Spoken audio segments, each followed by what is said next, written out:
दोस्तों नमस्कार। आज के इस आर्टिकल में हम भारत के महान स्वतंत्रता सेनानी नेताजी सुभाष चंद्र बोस के बारे में बात करेंगे। नेताजी सुभाष चंद्र बोस सच्चे देशभक्त और वीर पुरुष थे। देश की आज़ादी में उनका बड़ा योगदान है। सुभाष चंद्र बोस ने देश की आज़ादी के लिए आज़ाद हिंद फौज का गठन किया था।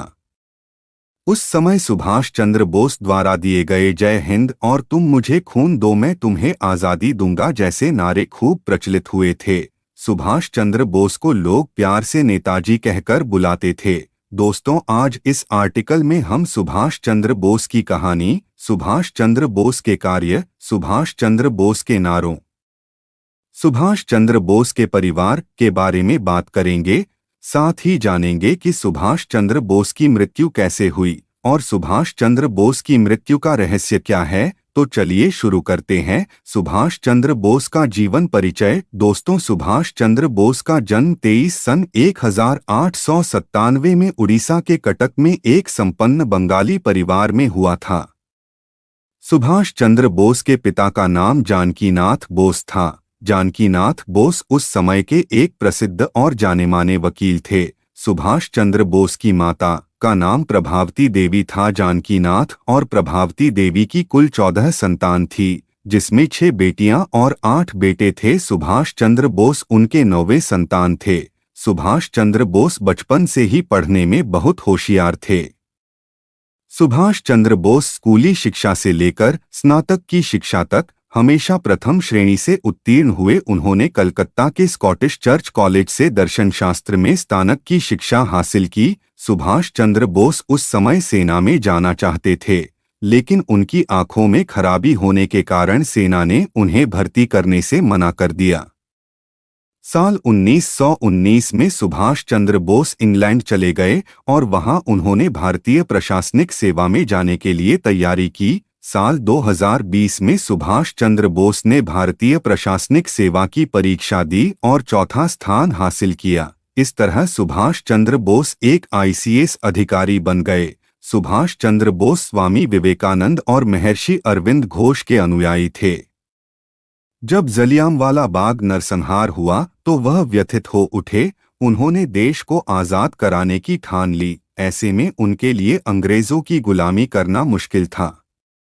यही कारण है कि साल 1921 में सुभाष चंद्र बोस ने प्रशासनिक सेवा से इस्तीफा दे दिया और महात्मा गांधी के संपर्क में आने के बाद भारतीय राष्ट्रीय कांग्रेस में शामिल हो गए। भारतीय राष्ट्रीय कांग्रेस में शामिल होने के बाद सुभाष चंद्र बोस जल्द ही कांग्रेस के प्रमुख नेताओं में से एक बन गए।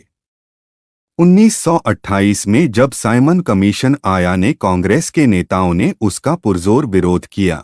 उसी साल कोलकाता में मोतीलाल नेहरू की अध्यक्षता में कांग्रेस का वार्षिक अधिवेशन हुआ, जिसमें ब्रिटिश हुकूमत को डोमिनियन स्टेटस देने के लिए 1 साल का समय दिया गया। उस समय महात्मा गांधी पूर्ण स्वराज की मांग के पक्ष में नहीं थे, लेकिन जवाहरलाल नेहरू और सुभाष चंद्र बोस ने पूरे जोर से पूर्ण स्वराज की मांग उठाई। साल 1930 में सुभाष चंद्र बोस को सिविल डिसोबीडियंस आंदोलन में भाग लेने के लिए जेल भेज दिया गया। साल 1931 में उनकी रिहाई जरूर हुए, लेकिन बंगाल अधिनियम के तहत उन्हें फिर से जेल में डाल दिया गया।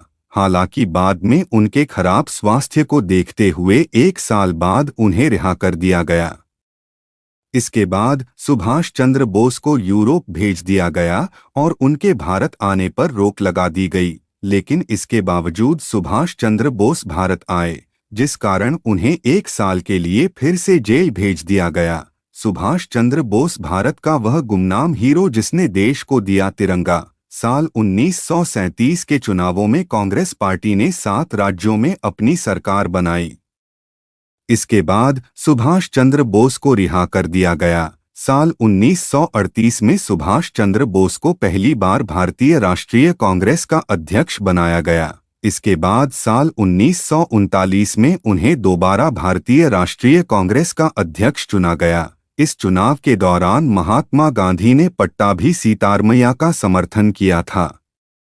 लेकिन इसके बावजूद 203 मतों से सुभाष चुनाव जीत गए और कांग्रेस के अध्यक्ष बने। दोबारा कांग्रेस के अध्यक्ष बनने के बाद सुभाष चंद्र बोस ने अंग्रेजों को 6 महीने के भीतर देश छोड़ने के अल्टीमेटम दे दिया। सुभाष चंद्र बोस के इस फैसले का महात्मा गांधी सहित कई कांग्रेसी नेताओं ने विरोध किया, जिसके जवाब में सुभाष चंद्र बोस ने कांग्रेस पार्टी से ही इस्तीफा दे दिया। इसके बाद सुभाष चंद्र बोस ने फॉरवर्ड ब्लॉक की स्थापना की और द्वितीय विश्व युद्ध में अंग्रेजों द्वारा भारतीय संसाधनों का उपयोग करने के खिलाफ आंदोलन चलाया। इस आंदोलन को लोगों का इतना समर्थन मिला कि ब्रिटिश हुकूमत भी सुभाष चंद्र बोस से डर गई और उन्हें कोलकाता में नजरबंद कर दिया। हालांकि सुभाष चंद्र बोस वहां से बच निकले और अफगानिस्तान के रास्ते जर्मनी चले गए। अब सुभाष चंद्र बोस की निजी जिंदगी के बारे में बात करते हैं। सुभाष चंद्र बोस के परिवार की बात करें तो उनके परिवार में उनकी पत्नी और एक बेटी थी। दरअसल साल 1934 में सुभाष चंद्र बोस अपने इलाज के लिए ऑस्ट्रिया गए हुए थे। वहां उनकी मुलाकात एक ऑस्ट्रियन महिला एमिली शेंकल से हुई। दोनों के बीच जल्द ही प्यार का रिश्ता बन गया। साल 1942 में सुभाष चंद्र बोस और एमिली शेंकल ने हिंदू रीति रिवाज से शादी कर ली। उसी साल एमिली शेंकल ने एक बेटी को जन्म दिया। सुभाष चंद्र बोस ने अपनी बेटी का नाम अनिता बोस रखा। उन दिनों जर्मनी और जापान दोनों ही देश ब्रिटेन के घोर विरोधी थे। जर्मनी जाने के बाद सुभाष चंद्र बोस की मुलाकात वहां हिटलर से हुई। वह अपनी पत्नी के साथ बर्लिन में ही रहने लगे। साल 1943 में सुभाष चंद्र बोस जर्मनी से सिंगापुर आ गए। इसके बाद एक जापानी पनडुब्बी ने सुभाष चंद्र बोस को इंडोनेशिया के पादांग बंदरगाह तक पहुंचाया। पूर्वी एशिया में आने के बाद सुभाष चंद्र बोस ने रास बिहारी बोस से मुलाकात की और भारतीय स्वतंत्रता परिषद का नेतृत्व संभाला। 21 अक्टूबर 1943 को आजाद हिंद सरकार बनाई थी। सुभाष चंद्र बोस खुद इस सरकार के राष्ट्रपति, प्रधानमंत्री और युद्ध मंत्री बने। इस सरकार को कुल 9 देशों ने मान्यता दी। आजाद हिंद फौज में जापानी सेना ने अंग्रेजों की फौज से पकड़े हुए भारतीय युद्धबंदियों को भर्ती किया था। इसके बाद ही सुभाष चंद्र बोस को नेताजी कहा जाने लगा। आजाद हिंद फौज की स्थापना के बाद सुभाष चंद्र बोस ने पूर्वी एशिया में रहने वाले भारतीयों से आजाद हिंद फौज में शामिल होने और आर्थिक मदद करने की अपील की। इसी दौरान उन्होंने नारा दिया था कि तुम मुझे खून दो, मैं तुम्हें आज़ादी दूंगा। द्वितीय विश्व युद्ध के दौरान ही सुभाष चंद्र बोस ने जापानी सेना के सहयोग से भारत पर आक्रमण कर दिया। दिल्ली चलो का नारा देते हुए सुभाष चंद्र बोस आगे बढ़े और उनकी सेना ने ब्रिटिश हुकूमत को हराकर अंडमान और निकोबार द्वीप को आज़ाद करा लिया। द्वितीय विश्व युद्ध में जापान और जर्मनी के हार के कारण आज़ाद हिंद फौज का सपना पूरा नहीं हो सका। ऐसे में सुभाष चंद्र बोस ने रूस से मदद मांगने का निश्चय किया। इसके लिए सुभाष चंद्र बोस ने 18 अगस्त 1945 को हवाई जहाज से रूस जाने के लिए उड़ान भरी। इस सफर के दौरान सुभाष चंद्र बोस लापता हो गए। कहा जाता है कि 18 अगस्त 1945 को उनका विमान ताइवान में दुर्घटनाग्रस्त हो गया था, जिसमें सुभाष चंद्र बोस की मृत्यु हो गई थी। सुभाष चंद्र की मृत्यु आज भी विवाद का विषय है। आज भी उनकी मौत का रहस्य बना हुआ है। जिस विमान दुर्घटना को उनकी मौत की वजह बताया जाता है, उसका आज तक कोई साक्ष्य नहीं मिला है। भारत सरकार ने सुभाष चंद्र बोस की मृत्यु के बारे में पता लगाने के लिए 1999 में मनोज कुमार मुखर्जी के नेतृत्व में आयोग बनाया था।